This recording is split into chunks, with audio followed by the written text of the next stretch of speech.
And tonight, we bring you the final word. As Washington, D.C. prepares for another important election, voters are looking for answers on the issues that matter the most: public safety, economic growth, affordable housing, education, and the future of our city. Tonight, we are joined by Vincent Orange, former DC council member, business leader, and candidate for mayor of the District of Columbia. He is here to share his vision for the city of Washington, D.C., and explain why he is the right person to lead our city. Mr. Orange, welcome to Dreams, the Capitol View. Thank you for joining us. Thank you very much, Angel. It's a pleasure and an honor to be here. Definitely. On Dreams. Let's dream. Let's get started. Let's get started. DC has changed significantly over the past decade, and many voters may not know your history.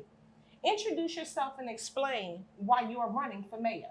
Well, thank you for that question. First and foremost, my name is Vincent Orange, and I am a father, I am a husband, I am a granddad, I'm an attorney and a certified public accountant. I had the opportunity to serve as the Ward 5 council member, as an at-large council member, and as the Washington, D.C. Democratic National Committee man. And I'm very honored to be here with you to introduce myself to the citizens of the District of Columbia. Now, if you've just only been here in the past 10 years, you may not know me, but you certainly feel me. I have been credited with jumpstarting economic development, school modernization, our recreation centers. I'm the one that got the minimum wage with $15 with indexing, and it will become $18.40 on July 1. I've also was the one that established DC Emancipation Day. This holiday has been going on for 26 years here in the nation's capital because the enslaved 3,100 were freed here first. And so here in the District of Columbia, we also have a love for our youth. I've had a lot to do with our youth. We reopened McKinley Technology High School. I also had the opportunity to ensure that our youth got their books and core materials by the second week of each new academic school year. And that's from witnessing on Fox 5 one morning in the month of May. Our children were complaining about not having books for their core subjects. Unbelievable, but it was a task that I took on. Took a few years to get it passed, but we got it passed. So I have a record of achievement, second to none. I have 40 legislative initiatives that have been passed. And as we go through our interview tonight, I can talk about more. But at the end of the day, what I bring to the District of Columbia and to the new citizens of the District of Columbia, I want you to know one thing. Vincent Orange brings executive experience, leadership with institutional knowledge and innovative ideas that will give you a better quality of life today, tomorrow, and in the future for our young people. You know what's so funny? I've been able to see and witness firsthand all of those things you just talked about. So it's definitely good to see that not only are you here, but you're fighting and you're producing in the city. And let me just say, you know, it's not just me. We had the opportunity to work with the community, to work with the citizens of Ward 5. It all started really at Trinity College when Pat McGuire, the president of the university, allowed me to bring the Ward 5 community down to, her auditorium. And Mayor Williams and his whole team, they came and we discussed how we wanted to change the makeup of Ward 5, and the city followed when they saw all our success. You have released what you call the Orange Plan. What do you plan to do on day one of the Orange administration? Day one, I will establish a revenue alignment commission to get on top of our $22 billion government. I know that $12 billion comes from DC taxpayers, $5.5 billion comes from our enterprises, such as the DC Water Authority, and $4.5 billion comes from the federal government.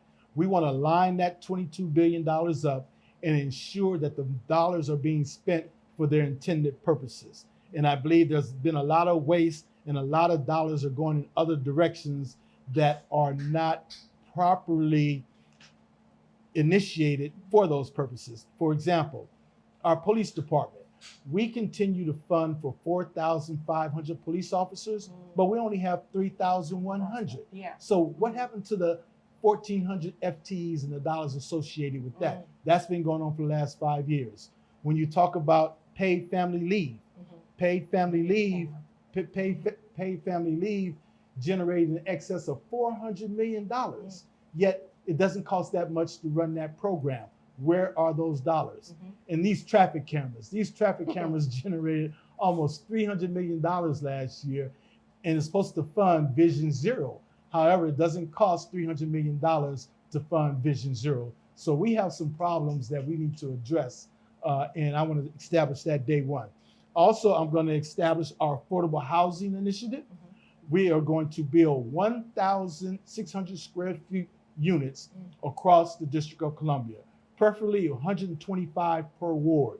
And they will be for our first responders, firefighters, police officers, teachers. We'll also build them for seniors as well as recent college graduates. So we're going to get affordable housing started right off the top. Since I am in charge of all the DC agencies, the directive to them on day one is to prepare to offer 1,500 paid apprenticeship programs to our high school graduates that will be graduating in June of 2027. We will also look at the UDC budget. It's $181 million.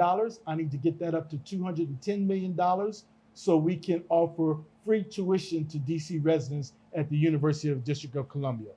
Our new police chief, his mission will be to aggressively get our police force up from 3,100 to 4,500 and to create a plan of constitutional policing, not over policing, and make sure that we have foot patrol, bike patrols, and community patrols. So those are the things that we're going to do right away.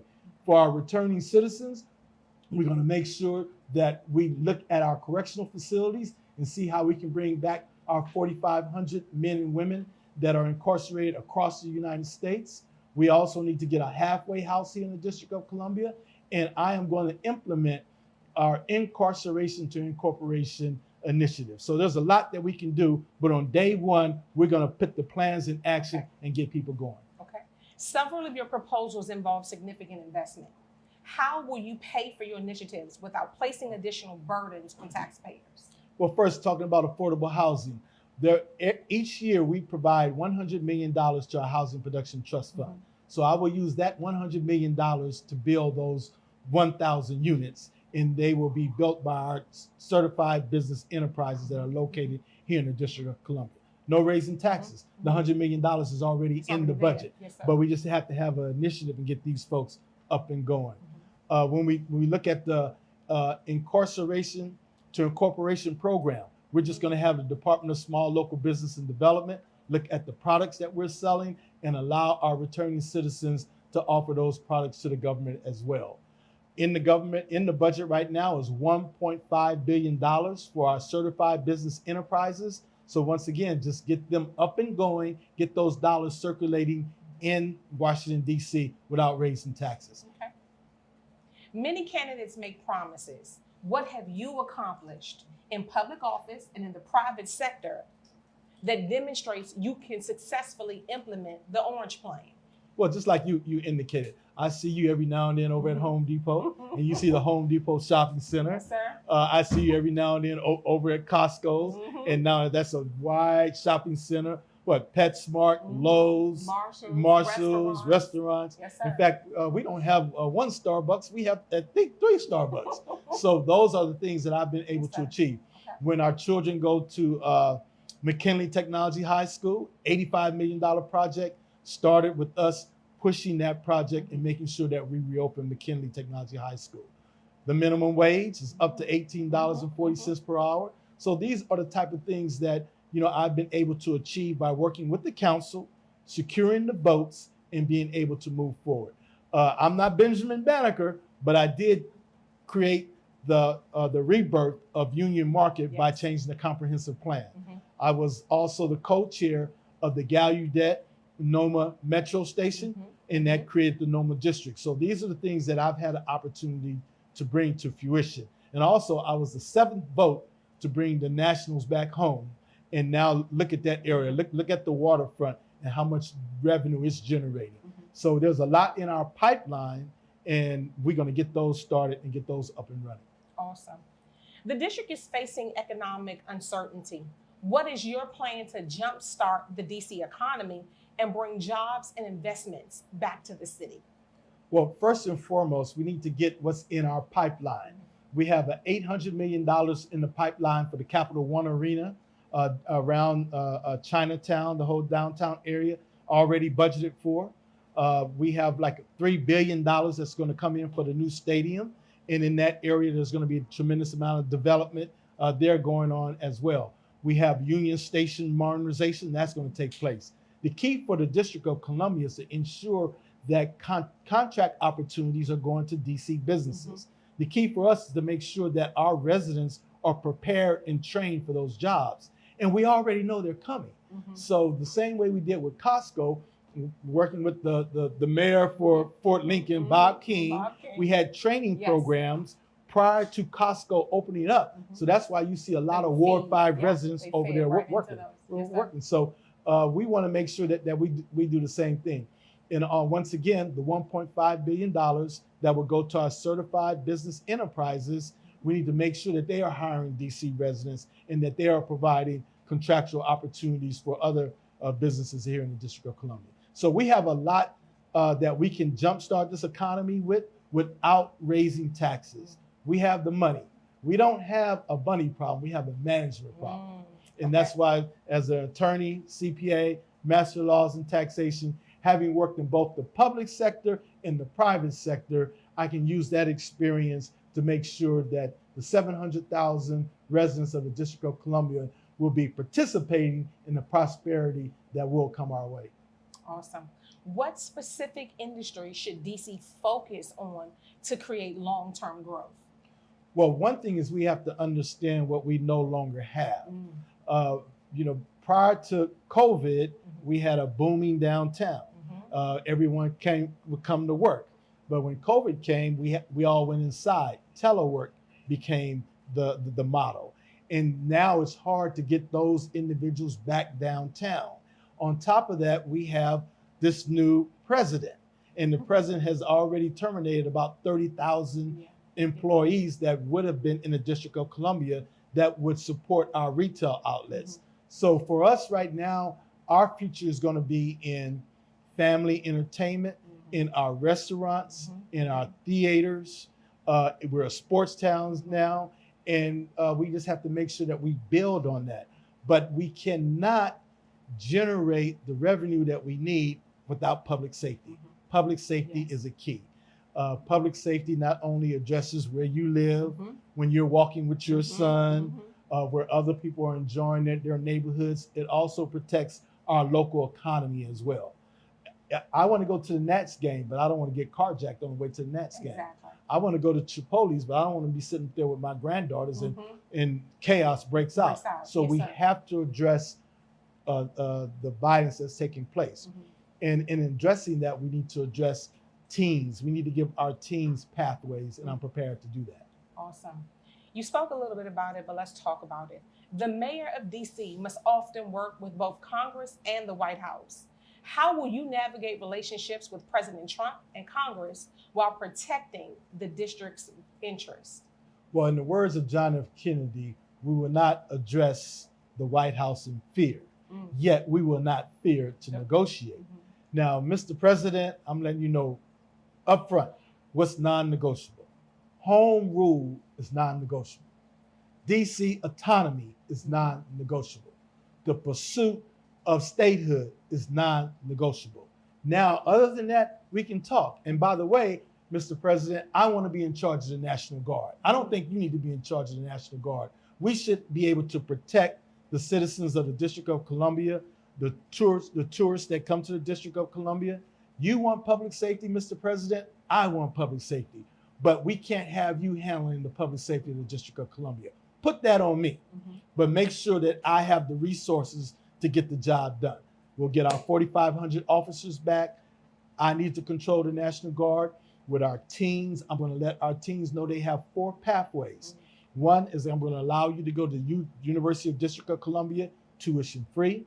Since I'm over all the DC agencies, every agency will have a youth apprenticeship program and entry-level jobs. So a teen knows when I graduate, Mr. Orange is going to make sure that I have an entry-level job with health benefits, retirement benefits, and I can help my family. If you have a great business idea, I'm going to put you with the Department of Small and Local Business Development, so you can develop that idea as well. And if you want to go to college, as you know, you can use the TAG program, but I don't understand why we use the tuition assistance grant to give our youth $15,000 to leave DC. I need you to stay in DC. And so I'm going to give you more money to stay in DC and go to one of the 5 universities here in the District of Columbia. So I'm here to invest in our young people, but I also can say this: you can take a horse to the water, but you can't make it drink. Every one of them is not going to embrace those pathways. And unfortunately, that's where we have to have tough enforcement, tough love. So with me, prevention first, enforcement when necessary, but opportunity for all. So no one is going to be able to say, I did not have a pathway. You may not did not choose the pathway, but you will be provided a pathway. Yes, sir. You work closely with former Mayor Marion Barry. Before his passing, what advice or message did he leave with you that still guides your leadership today? Well, you know, I have with me today the Mayor for Life. Mayor for Life. His book. And what's great about this book, as you see, the Mayor for Life is in orange. And in the back, that's my office. And he would always say, Orange, you got my back. And so I was really, you know, elated when I saw the cover of this book. Now, in terms of Marion Barry, on July 14th, 2014, he autographed this book to me. And he states in here, to Vincent Orange, a good alpha brother, the citizens of Washington, D.C. are blessed to have your leadership. Now he's talking about the entire city. The citizens of Washington, D.C. are blessed to have your leadership. His second sentence, you are a fighter for the working class people. And I fight for the working class. I made sure that the working class, especially our tip wage workers, got 5 days of sick leave pay. I also got them an increase in their wages. I also was able to enact the wage theft legislation to make sure that they get their wages. So fighting for working people, I stood out there with the nurses in front of the Washington Hospital Center. So I have a spirit of fighting for the working class, because I come from a working class. My brothers and sisters are from a working class. Have a lot of longshoremen in my family. And then the final thing he said, you have great courage in fighting for Black people. And so those are the 3 things that Marion Barry said to me on July 14th, 2014. And then, as you know, he passed in November, on November 23rd, 2014. The other great thing about Marion Barry is Marion Barry was the one that introduced me to Donald Trump in 2013. And when he introduced me to Donald Trump, we have the photo, and just like you and I looking at each other eye to eye, Donald Trump and I were looking at each other eye to eye. And I'm telling them about the vision for Washington, D.C. I'm the one that told him about Langston Golf Course. I'm the one that told him that we need to build a dome stadium. I'm the one that indicated that we also need to get into movies and create our own movies, have our own sound stage here. I'm the one that indicated to him that we need to have a water park and invest in our youth. And so it's amazing that he's coming here now and he's talking about a lot of these things. It was amazing today in the news where President Trump is saying that if Miss Louis George becomes president, that he's going to take over the city, that he's going to utilize basically Article 1, Section 8. And so that's unbelievable, because the citizens of the District of Columbia should be able to pick their leaders, not the White House. But what I will say is that Marion Barry told me about Donald Trump. He dealt with Donald Trump in the past. When he introduced me to Donald Trump, I didn't realize the respect that they have for each other and that they had done business before. And Marion is telling me, Vince, it's all about the art of the deal. You know, you got to be straight up with him, look him in the eye, and don't back down and make a deal. So Marion Barry will always be near and dear to my heart. He's my fraternity brother. And so I love the man to death, miss him, but I will do those 3 things that he indicated in his book. Awesome. Yes. So, of course, he's our mayor for life. Mayor for life. Mayor for life. You also propose paid youth apprenticeship. I know you talked a little bit about it earlier, but what would that program actually look like? And how would it connect youth to real career opportunities? Okay, well, for example, I am the one that wrote the legislation that created youth apprenticeships. And then the Youth Apprenticeship Advisory Committee. It's now being chaired by Bill Dean of MC Dean. You see his trucks all over the city, and he has a lot of contracts in the city, but he's the chair of the program. And so I had the opportunity to work with Howard University, where I had 44 high school pursuing graduation. I put them in a 200-hour program. We paid them the minimum wage. I had an agreement with Howard that at least 22 of them would receive paid full-time apprenticeships upon graduating from high school. And that took place. We started with 44 students, 40 graduated, 22 of them are now working at Howard University, full-time jobs with benefits, and also 82.5% of them have credentials. They have credentials in basic life support and CPR. So that I know the program works. Now, to dig a little deeper, say if you were to say, I have a student here, or you have one of your AKA sisters just graduated and wants to get into accounting, but not ready to go to college.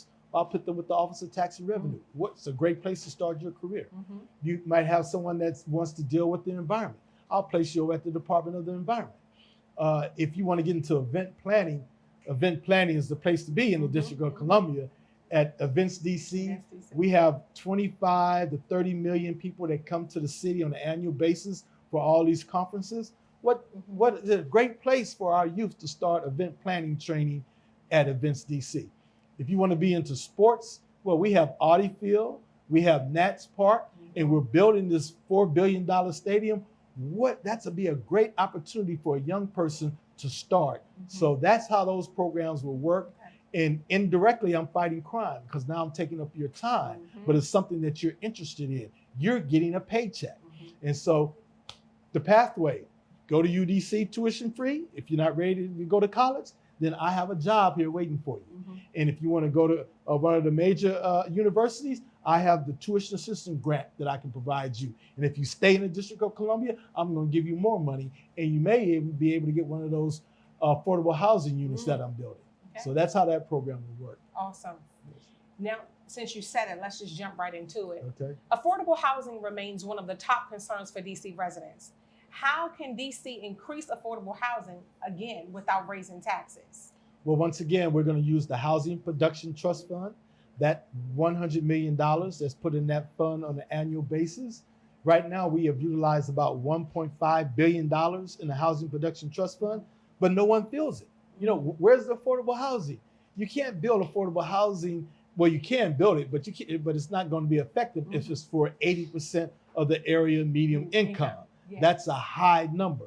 So the units that I'm going to be building are going to be for minimum wage workers. It's going to be for first responders. It's going to be for recent college graduates that are here in the District of Columbia. So that's how we're going to make sure that we keep our folks here in the District of Columbia without raising taxes. Because if you raise taxes, the folks that have those dollars, they're going to leave.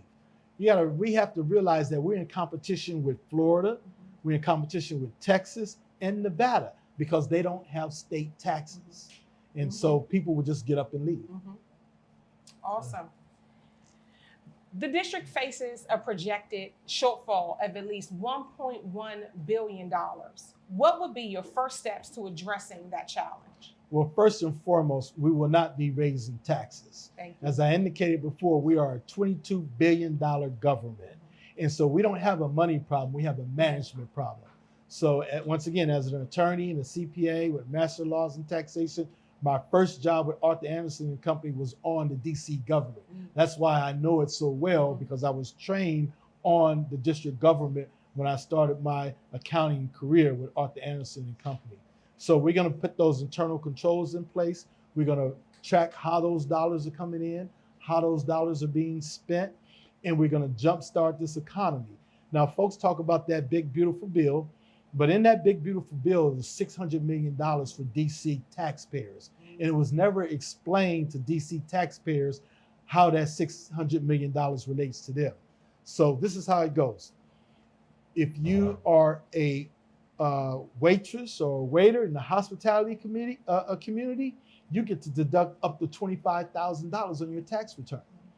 If you get overtime, which are first responders, police, nurses, firefighters, you get to deduct up to $25,000.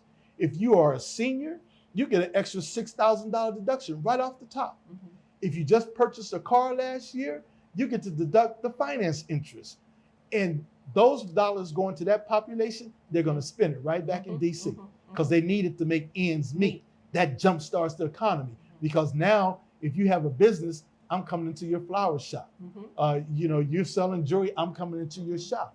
And so I'm going to put those dollars back into your hands. For our businesses, they get to deduct accelerated depreciation and research and development. They get those deductions, they're going to spend it back in the community.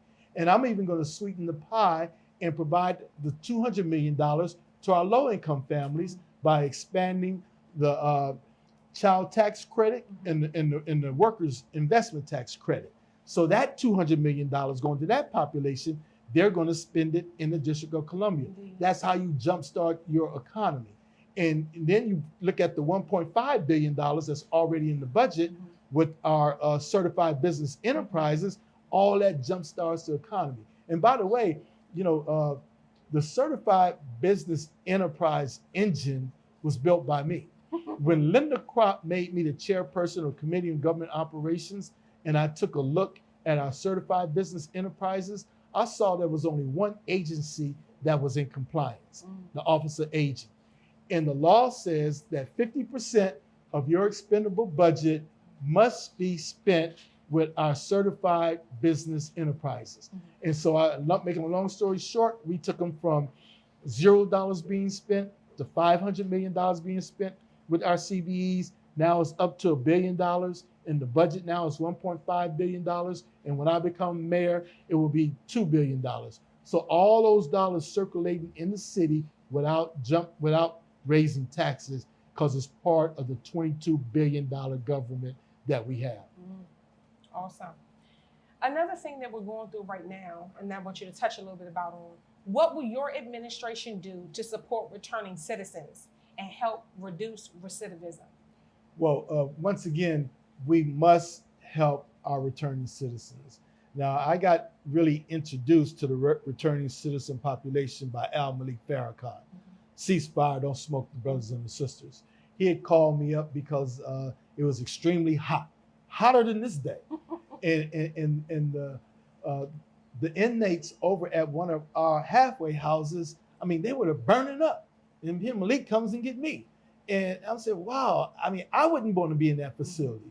So working with Al-Malik Farrakhan, we got with Finest Jones, we got air conditioners in that unit, and we just got it throughout. Then also I start taking note of his organization. And so we were able to get him a $500,000 grant, as well as William Shelton a $500,000 grant to help with our returning citizen population. So going forward, I introduced the bill, incarceration to incorporation. And basically you're just selling legal products back to the government. I mean, if it was me, I just want the toilet paper contract. And then I'm just going to get a distribution system in a warehouse. Somebody else is going to send me the paper. I just need to get it to all the schools, to all the government buildings. So those are the type of things that we can do. Also, I have a proposal that we build a correctional facility in the District of Columbia in Judiciary Square and tie it to the U.S. District Court. A tunnel goes to the District Court, tunnel goes to D.C. Superior Court, and we build it right there at 300 Indiana Avenue at the police headquarters. So we built a state-of-the-art police headquarters. On top of it are correctional facilities with an elevator that goes down to ground level. Tunnel goes into the district court, tunnel goes into DC Superior Court. And no one should complain because it's in Judiciary Square. No one is living in Judiciary Square. So I'm not gonna kick the can down the road like all the other administrations have done. We're gonna address that issue here and now. And also there needs to be a halfway house here in the District of Columbia as well. So there's some proposals out there that we will be examining and making sure that we look at that as well.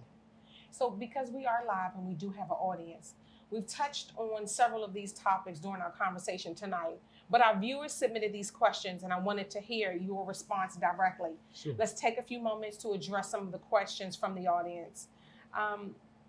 How will you provide tuition-free education at UDC for high school graduates?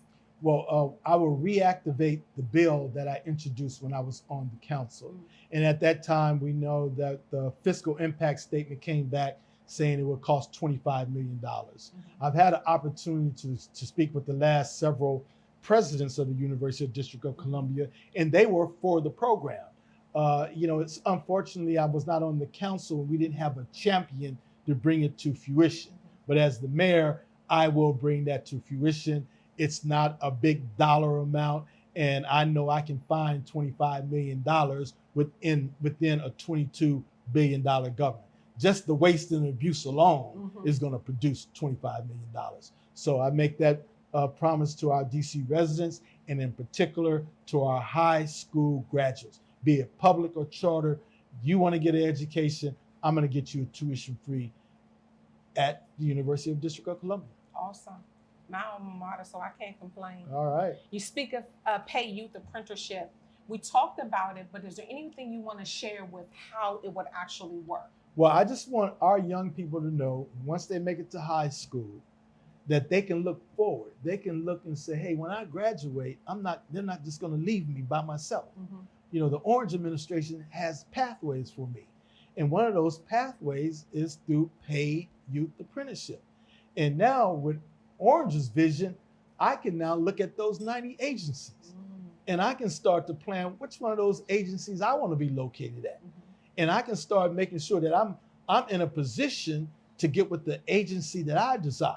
And I know I have a champion downtown at 1350 Pennsylvania Avenue that has my back. I has to make sure though that I'm prepared, because Mr. Orange is all about that preparation. That's right. If you prepared, we can do business. Plan. That's right. The question says, how can you build affordable housing without raising taxes? We discussed that, but is there anything else you want to add? Well, just once again, $100 million goes into the Housing Production Trust Fund. Other candidates talking about building 20,000 houses, 50,000 houses. I mean, we'll be 20 years, 30 years still talking about that. I'm saying we're going to build 1,000 right now. I'm telling the certified business enterprise community to get ready. You have $100 million of business coming to you. And there are these, they used to call them tiny houses. When I introduced the bill way back, it was 600 square feet. Now those 600 square feet are luxury houses, and they can do business, and they can find someone that can bring those into the city. And I'm gonna make sure that the Department of General Services finds the vacant land throughout the District of Columbia where we can have these units. And I wanna be in a position where I can hand a young person, this is your deed. Yes, sir. Go build your story. I want to be able to give that to a senior that has worked, labored in the fields, and now just wants peace and quiet in a nice brand new facility where everything works.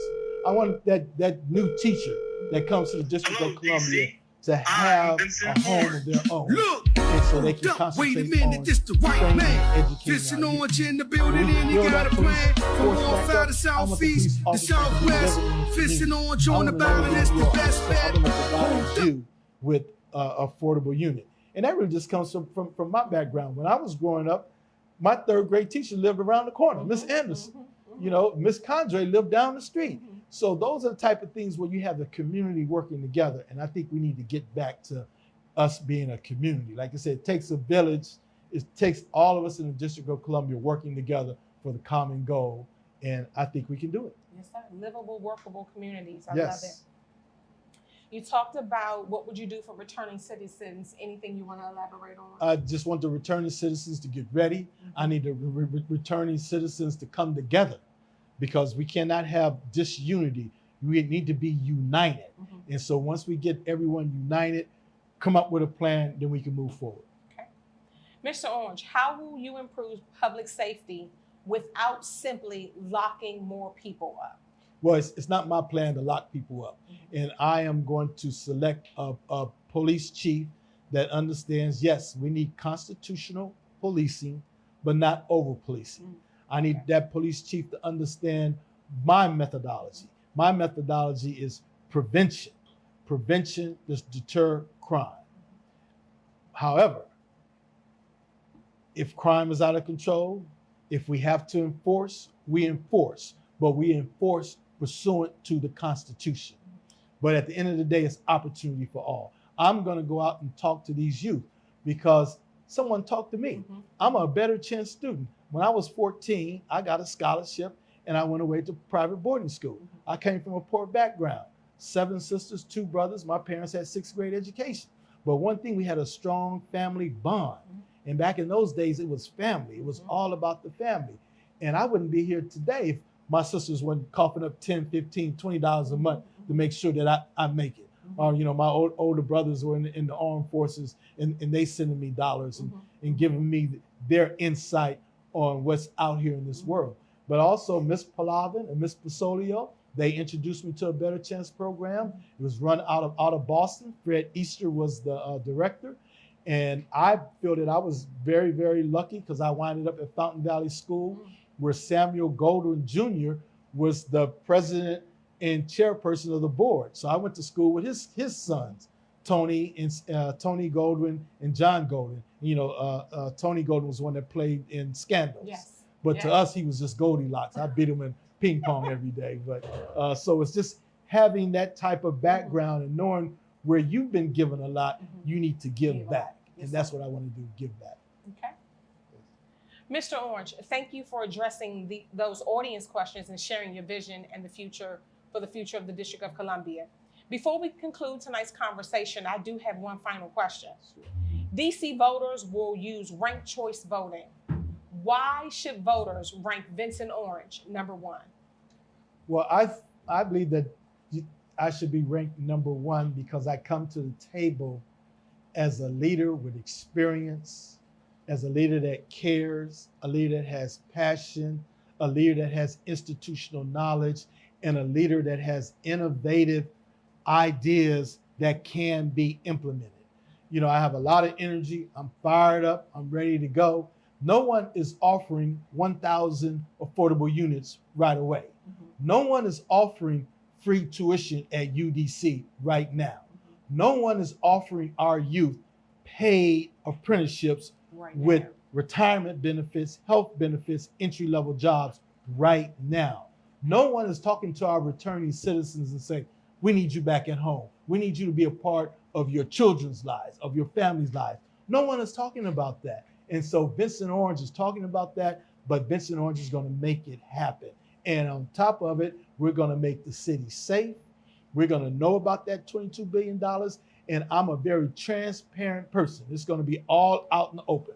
We're going to smoke everybody out. We're going to smoke them out. Ceasefire. Smoke the money out. Where's the money? Where's the money? Where's the money? We're going to show you where that money is, and we're going to make sure. And it's just like, you know, your program. Thank you for having me on Dreams. Dreams do come true. Yes, they do. And here we have a capital view. So I'm giving the capital view tonight, the final word with Miss Angel Austin. I really, really appreciate you taking the time to invite me to come out and, you know, give the final word. And that's what we need, the final word. Yes, sir. So in closing, what is one message you want voters to remember after tonight? I want voters to know that Vincent Orange cares and that Vincent Orange listens. You know, our native son, Marvin Gaye, he used to say, who really cares? Save the children. Well, I want you to know I care. I want to save Washington, D.C. I want to make my delivery. I've delivered a lot, but I have more to deliver. And when you go into those polls, you need to think about yourself. You need to think about your future. You need to think about what is being offered to you. This is not about I like someone. I like someone does not spend at the bank. I like someone is not going to get you groceries at the grocery store. I like someone is not going to get your kids a paid apprenticeship. I like someone is not going to get you free tuition at UDC. I like someone isn't going to get you public safety. I like someone isn't going to get you $22 billion where you know what's going on. So at the end of the day, vote for you. Vote for the best candidate that you believe will make your quality of life better and will make you feel proud to be a part of the nation's capital, Washington, D.C. And you know what? I'm heavily #7 on the ballot. So in column 1, That's where you rank first. So look for Vincent Orange, number 7. It says Vincent Orange, in parentheses, VO, Vincent Orange, VO, number 7 on that ballot. Heavenly, number 7.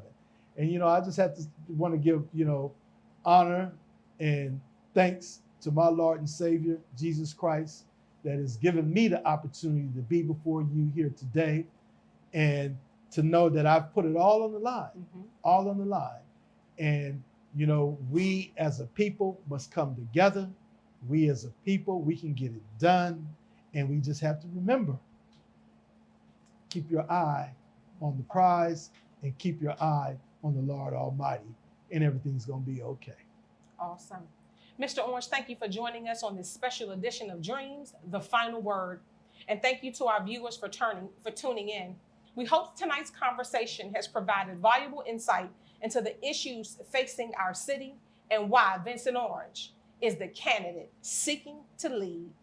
Remember, an informed community is an empowered community.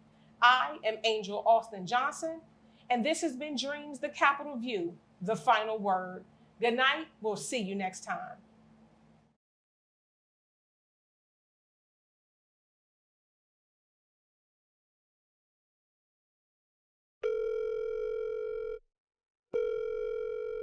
Hello, DC. I'm Vincent Orange. Look, hold up, wait a minute, this the right man. Vincent Orange in the building and he got a plan. From Warfare to Southeast to Southwest. Vincent Orange on the ballot, it's the best bet. Hold up, wait a minute, this the right man. Vincent Orange in the building and he got a plan. From Southeast to Northeast to Northwest. Vincent Orange in the building, let's get the word.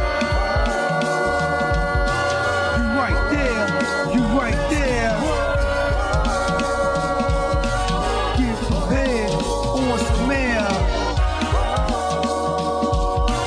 Northwest there, Southeast there. I'm running for mayor of our beloved city, Washington, D.C. Took the city by storm, let me signal in the sky, so we need the help. The youth is going crazy, bullets spread right and left. Mama's crying, baby's down, gotta say to you, we trying to do this in the city, that's just what we do. The VEO saved the day. Back in War 5, that foundation was laid. Healthcare, better job, thinking better. Well, VEO on the ballot, put the trophy on the shelf. Let's get it, get it.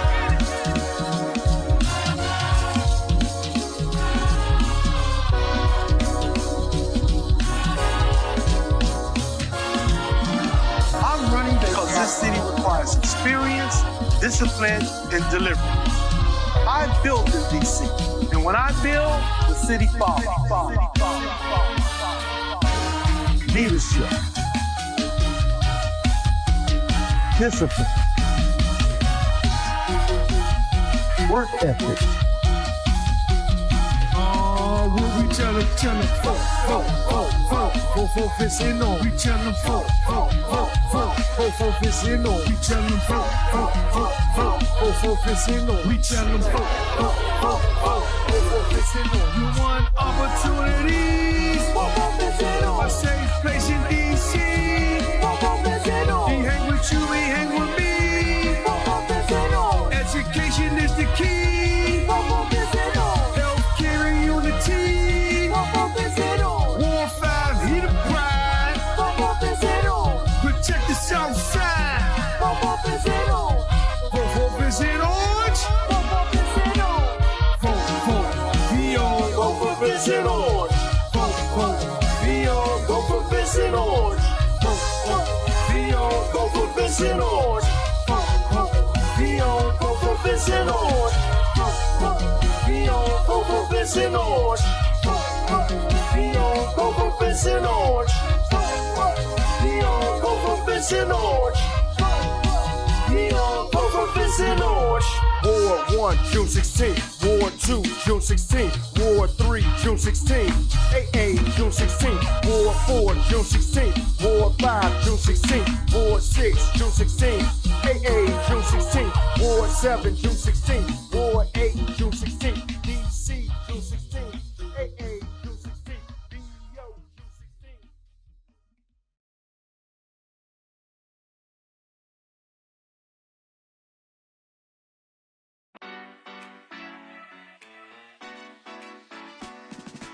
Hello, DC. I'm Vincent Orange. I'm running for mayor of our beloved city, Washington, DC. When I first came into elected office in 1999, this city was in crisis. We faced a $518 million deficit, junk bond status, a control board running our government, and the loss of mayoral authority. Instead of arguing or chasing ideology, we came together and executed a real plan. It was called the Economic Resurgence of Washington, D.C., a citizen's plan for prosperity.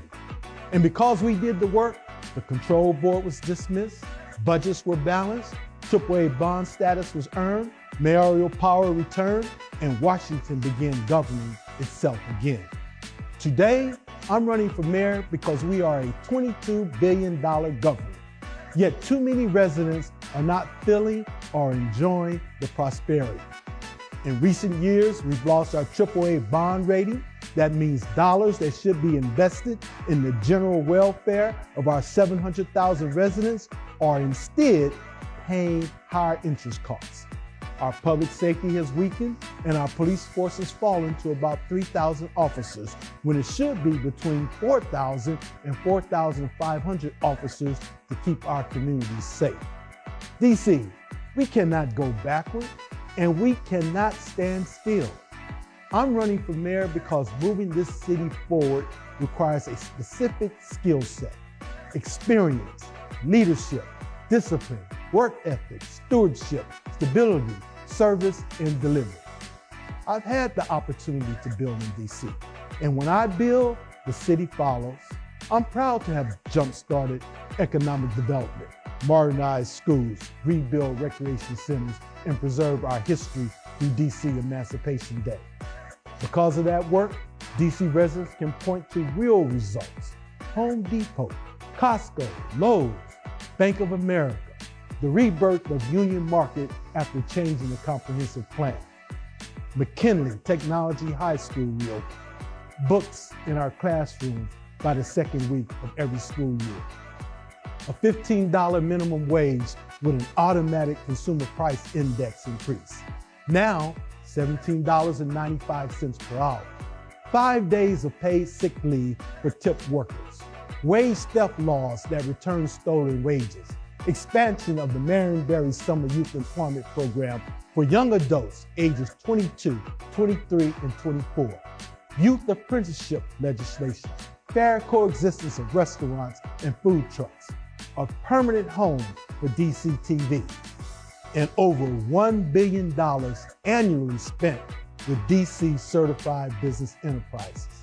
These aren't promises, they are results people see, touch, feel, and live with every single day. That record earned me induction into the Washington, D.C. Hall of Fame Society, the DC TV Hall of Fame, Washington Business Journal Power 100 designation twice, and a proclamation declaring April 13, 2025, Vincent Orange Day.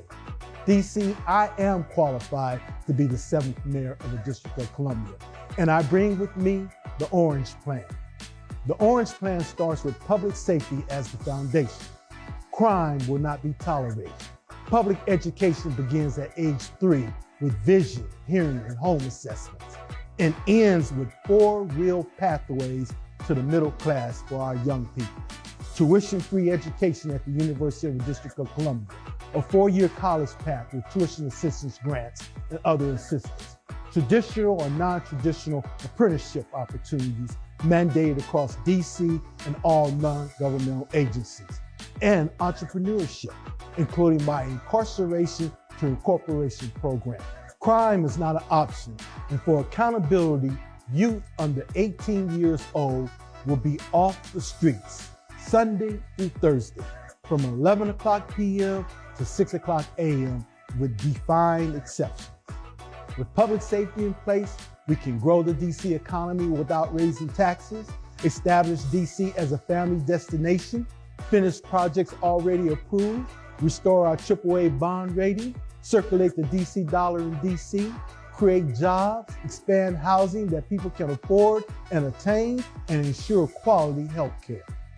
In 2013, a DC legislative hearing in DCist.com documented my vision for a domed stadium, golf course development, and much more. Today, it is finally coming to fruition, and it needs leadership to finish the job. We will preserve home rule, protect DC autonomy, and continue pursuing DC statehood.